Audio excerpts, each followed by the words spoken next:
Yes, friends. On a Monday, it's OGP, the One Giant podcast, where we are your hosts over there, Andy Makowitz, healthy, wealthy, wise, and over here, Adam Armbrecht, breaking it all down for you, whether it's going to be here or over on the Locked On Nets podcast with my boy Doug Norrie. How are we, sir? Kicking off on Monday as the offseason continues here, and we finally get back to, I think, what is the essence of OGP, and that's offensive line talk.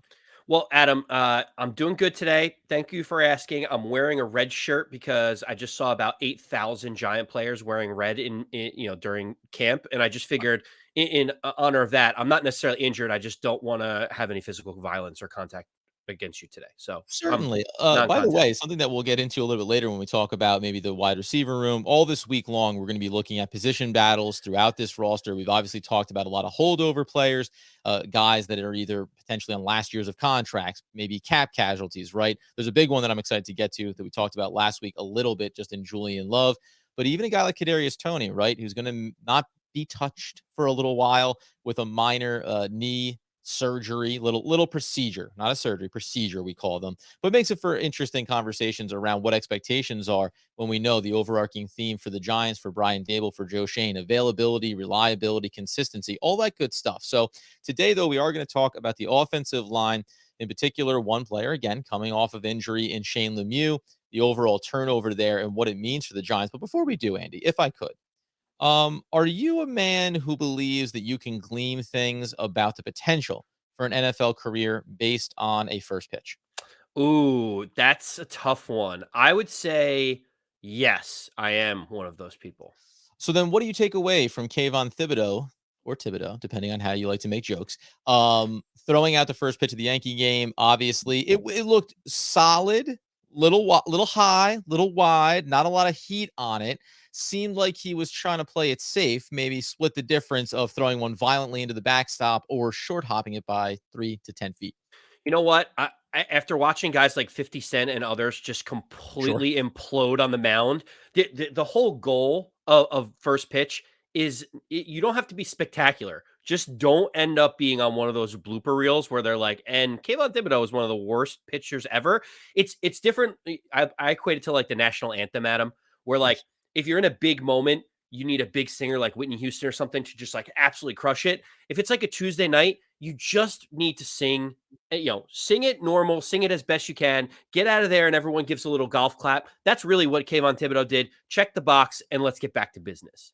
Yeah, I think World Series game 1, Whitney Houston, Dog Days of Summer, game 123, Adam Armick in the shower. I think that's the plenty enough of quality on the vocals. No one needs to know how good or bad that may be. Exactly. Over in camp for the New York Football Giants, though, we are, of course, talking about the offensive line and the depth. First and foremost, the Giants cut down from last year to this year the offensive line coaching staff. It was as many as 4 last season, cut down just to 2 here, headed up by Bobby Johnson, who was certainly brought into the Giants. And I think this is Dable too. Like you're hearing this get echoed. Wink Martindale on the defensive side. The Giants are trying to, this coaching staff is trying to bring back, I think, some of that New York Football Giant mentality, right? Be gritty, be dirty, and not in a penalty, bad play kind of way, but those hustle plays, that edgy mentality. Bobby Johnson seems at the forefront of bringing that to this offensive line, and he's liking and seeing it across the front, including handing out a couple of nicknames along the way.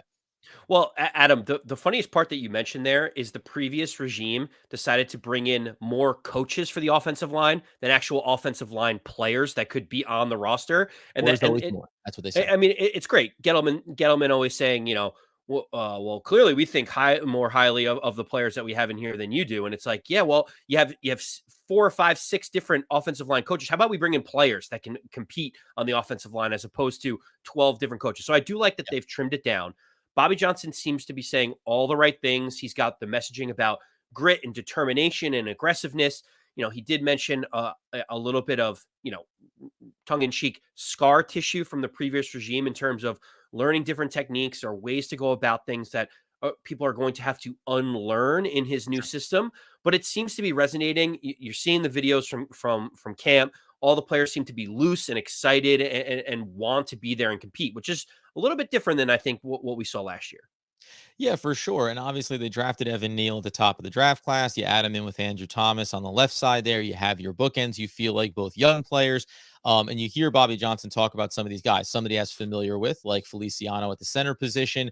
Biggest offseason acquisition across the offensive line is going to be Glowinski. Signed him to 3-year, $18.4 million deal. So that's, they're trying their best to take this in one offseason and say, we are significantly better than we were the year prior. We're correcting the biggest, most glaring issue on that side of the ball. And one of the players that also thrown into this bag of guys coming off of injuries, and we're going to touch on Nick Gates coming up here in a little bit. But among those players would be Matt Pert, who had an ACL injury last year, Nick Gates, who obviously had the broken leg, just absolutely gruesome injury, and then also Shane Lemieux, who was coming off of that knee surgery where he ended up missing the entire season last year.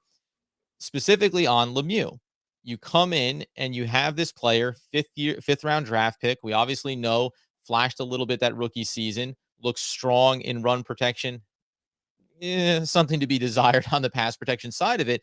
But Bobby Johnson comes out saying Frenchie, which is the nickname that he has for Shane Lemieux. He said he had a very high grade on him coming out of Oregon. I really wanted an opportunity to coach him. Now I have that opportunity. Is he doing what I'm asking him so far? Yes. Is he doing it at a high level? Yes. And he also went on to say that he's doing it without any limitations. This is the first position battle here, and I found it interesting when you hear the way it's being talked about in camp. Lemieux right now is being listed as the starting left guard alongside of Andrew Thomas. We'll get to who's waiting in the wings, maybe to challenge him here. Where do you stand on Shane Lemieux? I mean, are you confident in the possibility of him being the starter? Do you think that he should be afforded to be the starter coming in? Understanding like the injury is one thing, but then also the production, right? He was good in one phase of the game. He was subpar slash the worst when you talk about 500 reps his rookie season in pass protection in the NFL at left guard. Oh, so this is a tough one. Put it up. Adam, Shane Lemieux is a question mark for me. A couple years ago was clamoring for him to start over Will Hernandez week 1 of the 2020 How NFL bad things season. were then. And so I was all about Shane Lemieux all the way back then. Will Hernandez showed that he couldn't perform at a competent level. Shane Lemieux came in, didn't really look much better. And then, obviously Shane Lemieux comes in, and as you mentioned, in 2020, he was the worst pass blocking offensive lineman of 167 of them. And so the problem that I have is it's okay to be decent in the run block. You have to be competent in pass blocking. Yeah. The reason why we need to see what Daniel Jones has is because he was getting killed by Nate Solder on one side, Shane Lemieux on the other. Like it was a turnstile at every single offensive line position. I struggle with this because I do like Shane Lemieux and I think he does have the ability to grow, but the size of Josh Ezeudu, he's 6'4", just like Shane Lemieux. He's got 10 more pounds on Shane Lemieux. And even if he's just like middle of the road in pass blocking, you're already going to get better results than what you got from Shane Lemieux. And that's the battle that's going to be underway in camp. All indications are it's Shane Lemieux has the position right now, coming off the injury and obviously being in his 3rd year with the franchise, quote unquote, at least a veteran by by turnover New York Football Giants standards. But Ezeudu is the player. They're saying that he's going to be the guy that has the opportunity in camp to overtake Shane Lemieux and become the starting left guard for this football team. Now, we're going to get into the center position here in a second, but you know how I feel about it. I talked about it when they drafted him. I've been talking about him all offseason. I'm going to keep talking about him. Like, I think that he is capable of, and I would prefer that he be the starting left guard here going forward. Maybe just for the simple fact, again, 5th round pick in Shane Lemieux. I don't think that he's the future of that position right now, especially once you turn over a regime. So Ezeudu is their pick. They took him very high in the draft for a reason. Like Joe Schoen believes in him. Brian Dable believes in him. So I think if he plays him anywhere close to on par during the course of the offseason, you have to give it to Ezeudu because what are you solving? Again, to your point, it's not like, even a veteran player that you can talk about, even a Will Hernandez, like let's put him in the mix there, right? Very inconsistent, very up and down, very suspect on the offensive line. And also, if the battle was between Will Hernandez and Joshua Ezeudu, you would say, well, this is a guy who's at least played significant reps at the position. There's reliability and consistency there to whatever level of play that is. When it comes to Shane Lemieux, this is coming off the injury, getting himself acclimated, and then showing that he can do something that to this point he has not shown any ability to do, and that's the pass protection you mentioned. So this is where it's tricky for me. I don't look at this as negative because Shane Lemieux could knock the doors off of Bobby Johnson. But to me, this is a little bit of lip service for Shane Lemieux. I think that he could still be a nice backup on this team at both guard positions. Remember coming out, talked about him a little bit at center, could be a possibility too. So maybe he has some interior depth for the Giants. But I want Ezeudu to win this battle. I hope that we start to hear in the coming weeks that Ezeudu is coming on a little bit quicker than people anticipated and starting to take over those reps.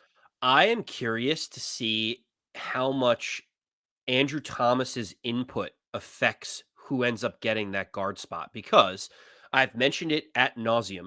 The times where Andrew Thomas looked the worst and everyone was down on him saying the Giants made the wrong pick, he was a bust, was when Will Hernandez was next to him, who graded out as one of the worst guards in all of football, right? Then you move forward to Shane Lemieux, who in 2020 could not stop anyone. That was when, Andrew Thomas was still trying to come into his own and started to look slightly better. I don't want Andrew Thomas to have to do two jobs on one side. I want him to be able to focus on being the left tackle of the future, have his responsibilities, and only that. And I feel like if Shane Lemieux is the starter, it's almost like Andrew Thomas has to overcompensate a little bit to make up for deficiencies that Shane Lemieux has today. We're going to move on to the center position here. My last thing I know what you mean, and I hope that Ezeudu is the more consistent player, and that's why you want him next to Andrew Thomas. And also, you're Andrew Thomas. You're one of the top draft picks in your draft class. I don't care. You could have literally a sack of flour next to you. You got to be able to do your job. And I know what you mean. What about the secondary piece of it? That's fine. Like this coaching staff is going to assess what's happening next to you unto itself. You need to be able to do your job and do it effectively. Like there are plenty of offensive linemen around the league that are saddled with rookies or bad veterans or aging players or guys that flat out aren't good at their position and they still excel. So I again, if this was a third round pick that was starting at left tackle for us, I would get that a little bit more. I push back on it because you're a top draft pick. This is your job. You need to go do it. No one's going to look over at Evan Neal and say, "Boy, I sure hope whatever happens at right guard doesn't saddle him." You need to be able to do your job and do it effectively. Well, I got one more piece to this that I think is interesting. We talk about Shane Lemieux being a quote unquote veteran because he's been in the league for a couple years. Yeah, he's Let's still let's not forget that Shane Lemieux only played 17 snaps last year. He's coming off a patella injury, which is not an easy one to come off of necessarily. And so like he's been out for a year, and then the previous year he was one of the worst guards at pass blocking of in the course. entire league. So like when we talk about him having the inside track, it's almost by default just because he's been in the facility for a couple more months than Ezeudu, not necessarily anything that he's shown on the field or talent wise. No, and again, that's a part of this turnover process, right? Again, we've been saying this all off season. It's not a 1 year process for the Giants because you can't just replace everything in the blink of an eye. Even if Ezeudu ends up taking over that spot, you're going to have to deal with some growing pains for him at the left guard position. Even if, as we turn our attention over to what we're labeling as the Nick Gates situation, but also the center spot there with John Feliciano, right? Is he the answer for this year? Sure. Is he the answer for the next 3 years? We'll see, right? So none of these things, the boxes that get checked this season aren't necessarily put in pen. They're put in 2022 pencil. And then you look and see what it looks like the next off season. You wanted to, it's labeled as the Nick Gates situation. Because I leave this to you. I don't know what is intriguing about the Nick Gates situation, given the fact that coming off the gruesome leg injury and coming off the fact that it's a new regime now, he's in a walk year. I just don't see what his value is to this team beyond a depth piece in the short term. Yeah, so when we talked about this pre-show, and you're like, Nick Gates, what? Like that was not even part of your thought process. Yeah, okay, so hear me out. We just talked about Shane Lemieux, and we talked about how he was the worst pass blocking guard in all of the NFL when he was healthy, and then he got hurt, and he's been out with a leg injury. Nick Gates, there's a lot that is riding against him. One is John Feliciano was brought in, given guaranteed money, has familiarity with Bobby Johnson, has familiarity with Dable and Joe Schoen.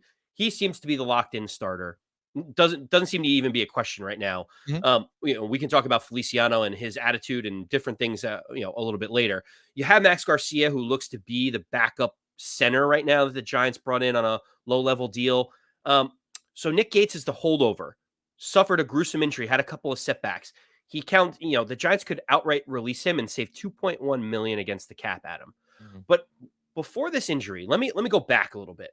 Before this injury happened, Nick Gates was the most versatile offensive lineman that the Giants had on their roster. Now, that's not saying much because the offensive line had guys like Nate Solder on it and Matt Pert and other guys who clearly were not up to snuff, right? Mhm. But what I will say is Nick Gates showed versatility in terms of being able to play offensive tackle, which they had him do in a pinch, and he was serviceable. They had him play the guard position, which he seemed to be pretty good at. They thought he could be an above average guard. And then they moved him over to the center position because the Giants were desperate for a center, and they signed him to a multi year deal.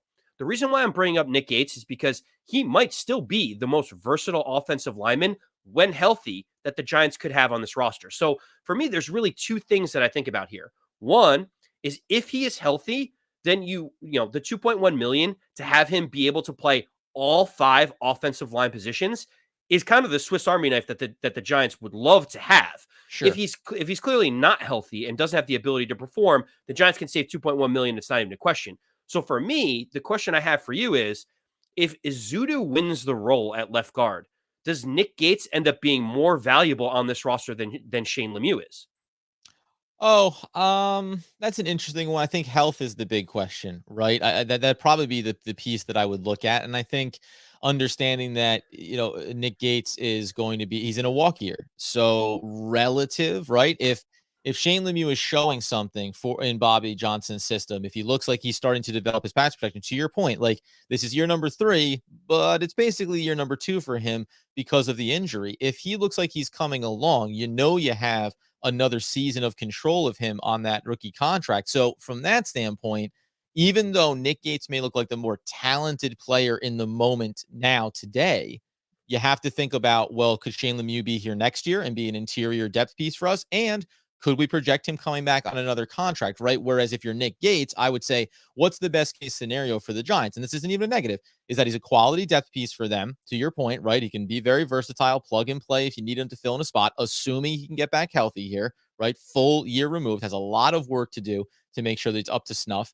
Um, and then what though? If you're Nick Gates, you want to go out and try to get paid somewhere, right? Like the Giants aren't going to bring you back on a healthy contract, I wouldn't think, right? Unless you're looking across this line and saying, where's he going to plug in? Like almost to your point. Now, Feliciano, you want to, they guaranteed him money. If Ezeudu develops and he takes over left guard, that's already the long-term prospect anyway. Your tackles are already locked in, and Glowinski is on a 3-year contract. So, Nick Gates doesn't have a starting role on this team. And I wonder, though, it's not a bad point.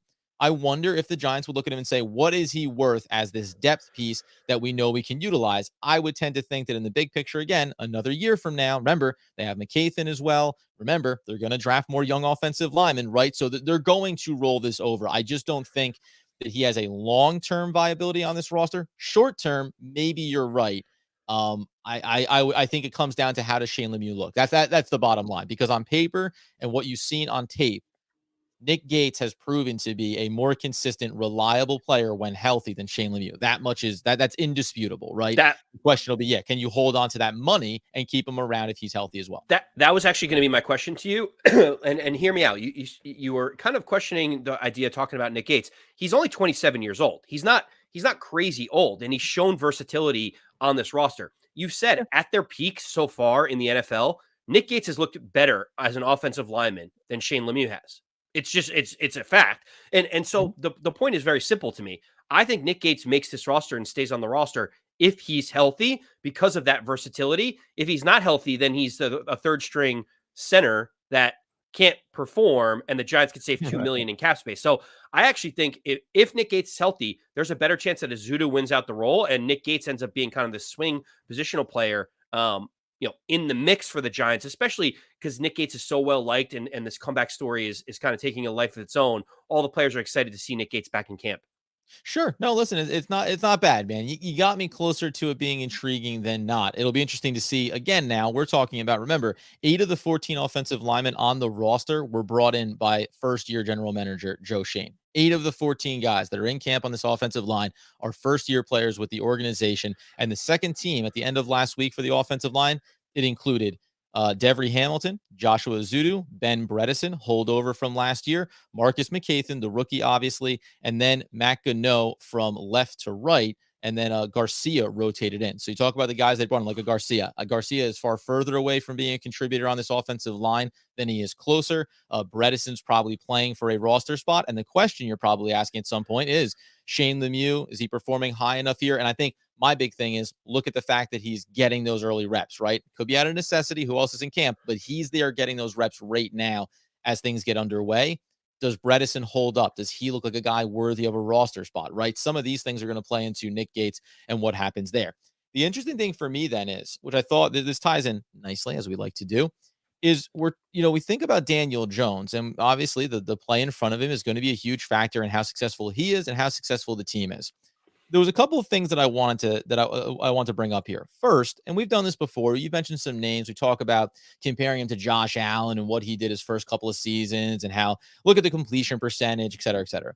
But I thought it'd be a little bit more interesting if I brought up a couple of guys like this. First and foremost, obviously, this is all based on the first 3 seasons as an NFL quarterback. When you look at it compared to Eli Manning, Daniel Jones blows his completion percentage out of the water. 63% for Daniel Jones, 54 for Eli Manning. His rating, 84 versus 73 in favor of Daniel Jones. And even touchdowns to interceptions. We're taking the one thing we're taking off the board here, you want to say, the fumbles. We're not taking it away as if it doesn't exist. But for the points of this conversation, 45 touchdowns to 29 interceptions for Jones, 54 to 44 for Eli Manning. So we've talked about this before, right?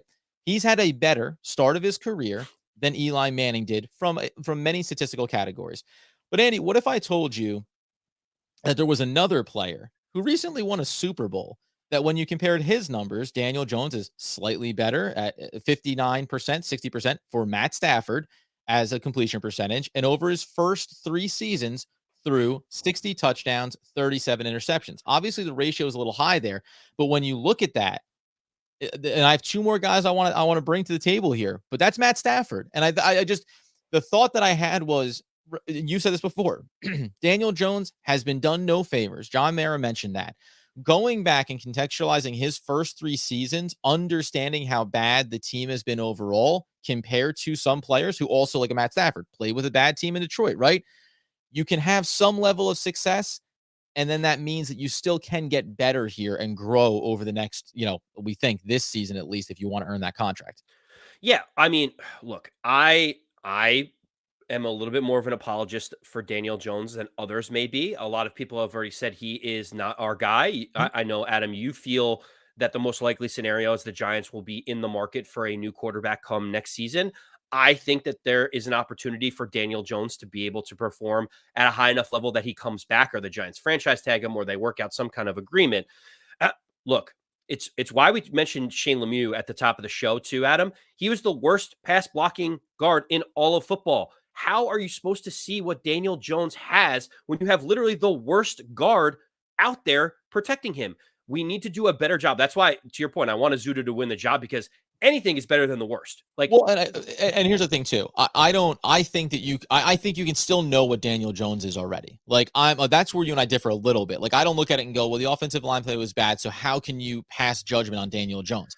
I'm more saying, like, you may know what his ceiling is. You may think you have an idea of his ceiling, but but my point that I'm making is look at these other players, these other quarterbacks that have gone to have very successful NFL careers, and understand, even as shaky as things have been, even if his ceiling is not Peyton Manning or Tom Brady, he still tracks as a guy that has had more success than maybe people realize. And it's beyond the stats. And that's always what I look to too, right? It's the eye test. It's the bad decision making that we talked about. That's going to be the thing this season that determines his fate. Do you throw terrible interceptions when you need to get rid of the ball? Bad looks in the red zone, right? When you should be running with it and you try to force it into a pocket at the end zone, at the end line, and you end up throwing a pick that effectively seals the fate of the game. I'll quickly go through these other 2 names just because I think it's worth putting into Giants fans' heads. Over 46 career starts in the first 3 seasons, 33 and 13 record. You got to love that. But 2 percentage points lower in completion percentage, and also had a 66 to 34 touchdown to interception. Very successful, obviously, in that regard, and narrowly only 2.5 points better from a QB rating perspective. That's Matt Ryan over his first 3 seasons compared to Daniel Jones statistically. The decision making needs to get better for Daniel Jones, but go back and think about Matt Ryan. Had a pretty healthy, strong team around him early in his career. It's why he had a 33-13 record. The last guy, because none of these players compare on one level, and that's the mobility. You want to talk about maybe the gold standard of it, and this is where the divide starts to create. That's Russell Wilson, a guy who was rated 98.6 over his first 3 seasons, 36-12 record, and threw for 72 touchdowns, just 26 interceptions, and also ran for nearly 1,900 yards to Daniel Jones' 1,000 over the first 3 years. The reason why I bring him up, though, is Russell Wilson was 23, 20, I think 24 years old when he started in the league. And this is what I mean about the Giants did Daniel Jones extra dirty. I think the one spot where I could push a pause on the idea of now where you drafted him obviously matters, but if this was 20 years ago, you would have looked at a Daniel Jones, even being drafted high, and you would have said, we're going to sit him for 2 years. Let him learn. Let him develop, right? That long gone are the days of letting guys develop like Aaron Rodgers behind Brett Favre. I'm not saying that you would have sat Daniel Jones for the first 2 or 3 seasons of his career, but his entire rookie season, right? And let Eli Manning play out that string. What could the difference have been of just this kid being able to develop and study? And we talked about this once before. You can sit here and say, look at his age. You know what the money is going to mean. And that's the biggest part of this commitment. But there is this world where if you discover this season that you think he can be a top 15 quarterback in the league, well, that means you have another 10 to 15 years of this player, right? So sometimes the timeline gets a little bit skewed because it's almost by overexposure. We've seen Daniel Jones for 3 seasons. We've seen a lot of the lows. We've seen some small flashes of highs. The truth probably lies somewhere in the middle. It doesn't mean that I'm any more committed to, the Giants should bring him back or he's totally worth it. He's a franchise guy. But to your point, when you looked around the roster over the last 3 years, it's not like this was a healthy organization. And I think it at least should give some leeway to where I think, what does he need to show this year in year number 4 to make it worth picking up the franchise tag next season? There's probably a little more wiggle room than maybe some Giants fans, myself included, would like to see. It must be nice if you're Russell Wilson to walk in to a defense Yeah. that is called the Legion of Boom. They have That doesn't 4 hurt. Hall of Famers in the secondary. They're a Sure. defensive-led team. It also must be nice if you're Russell Wilson to have someone, I don't know, like Marshawn Lynch, who can actually run the ball and get 4 or 5 yards to carry. When you think about the situation that Daniel Jones is in, the defense took a step back last year. The offensive line was probably the worst in the entire league. Saquon Barkley couldn't stay healthy, and they had 0 rushing attack. And the interesting thing that one stat that I like to look at is yards per attempt. Yards per attempt for a quarterback shows how much they can push the ball downfield, how balanced the team is, how accurate the quarterback is, how explosive the wide receivers are. It kind of paints a little bit of a picture. And when you look at yards per attempt, Daniel Jones was at 6.7 yards per attempt. He was in the bottom 5 of the entire starters in all of the league. That goes to the conservative nature of the play calling under Jason Garrett, but it also goes into the lack of rushing attack. Because when you look at it, Adam, the other teams that are kind of in that bottom, 4 or 5 in terms of yards per attempt are Houston, Buffalo, and Miami. Now you may say, oh, Josh Allen's on there, so why does yards per attempt matter? The Buffalo Bills had no rushing attack whatsoever, and so Josh Allen had to manufacture passing plays that looked like run plays to be able to get 4 or 5 yards in short, quick out routes, which is what Daboll might have to do if the Giants don't have a rushing attack. So for me, the reason why I bring all this up is because you talk about Daniel Jones being done dirty. I think he has, because we've had a defense taking a step back, a terrible offensive line, and no run game. How is a quarterback supposed to press the ball down the field when there's no threat of a rushing attack? There's no time for him to be able to throw, and they're always playing from behind because the defense is giving up scores. Like, to me, that is a recipe for Daniel Jones never having a real opportunity to show what he's capable of.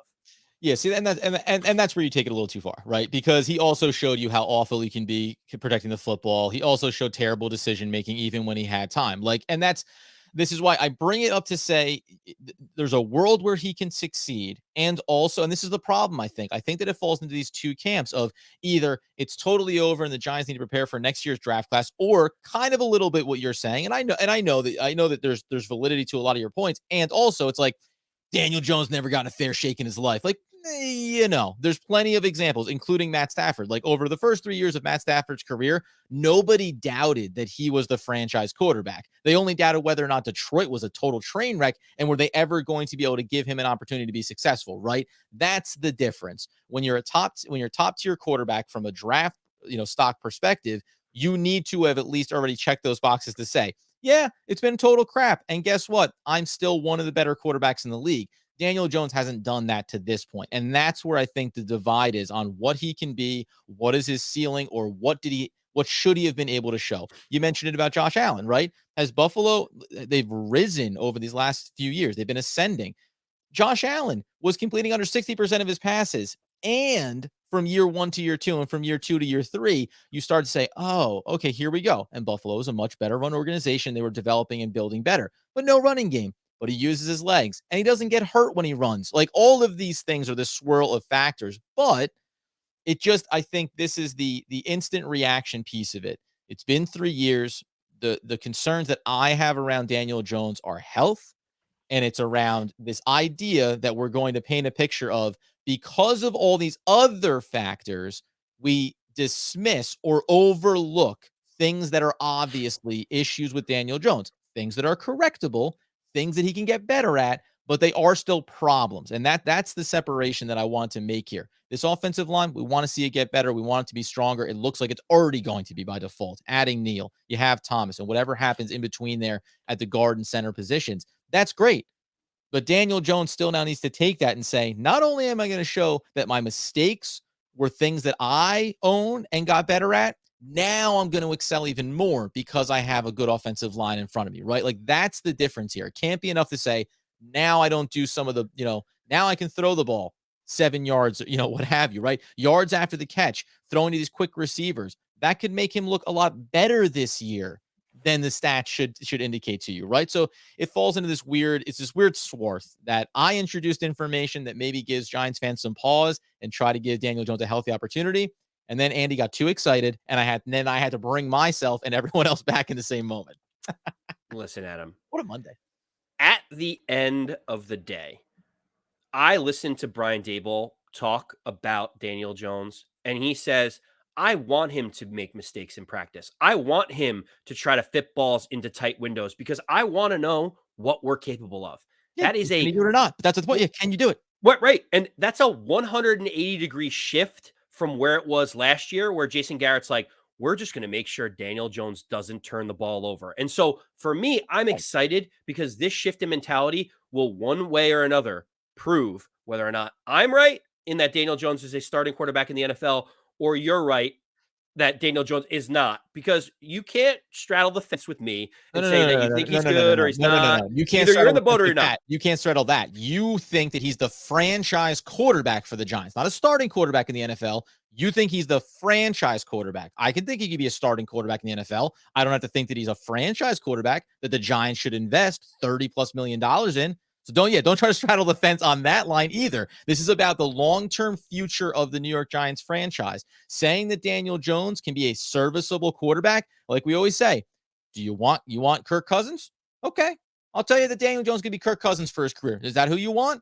And neither you nor most Giants fans would say, oh, I'd love to have me some Kirk Cousins, a guy that can manage his way through seasons, but isn't going to get you over the hump, isn't going to win you playoff games, isn't going to win you championships. That's the difference we're talking about in the final year for Daniel Jones with no fifth-year option picked up. And by the way, the lack of the fifth-year option and going in naked to his fourth year is exactly the indication that the Giants are saying, you need to prove you're a franchise quarterback, not a starting quarterback, a franchise quarterback. Otherwise, I can go get John Q, whoever, to be, maybe Tyrod Taylor, to be the bridge starting quarterback for this team that isn't going to cost me $30 million. Bottom line, just keep that energy. He's so flummoxed just keep that energy when Daniel Jones comes on the show. That's all I want you to do. When Daniel Jones comes on, I want you to keep that same energy.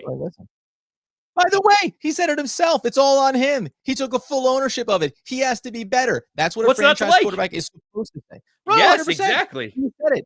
He has to be better. But that's the point. He knows it. He has to be better. No one else to blame but yourself. You can't keep pointing your fingers everywhere else but at yourself. And Daniel Jones hasn't done that. Now he needs to go prove it on the field. It's why Daboll says, grip it and rip it, buddy. If you throw 1,000 interceptions, guess what? I know you're not my franchise quarterback. We'll keep breaking down the position battles. This was a nice dovetail on the back end of the episode. We'll try to do things like this throughout the week, but we're going to look at the secondary. We're going to look at the linebacking core. We're going to look at the wide receiver room. There's a lot of opportunity here for some turnover and for some players to make names for themselves over the course of camp. You get us on YouTube where things are obviously building and having a great time over there. You follow, subscribe, you get the podcast where we get those needs fulfilled. And as Andy Makowitz would want, need, and nay, always demand the people know. As always, let's go Big Blue.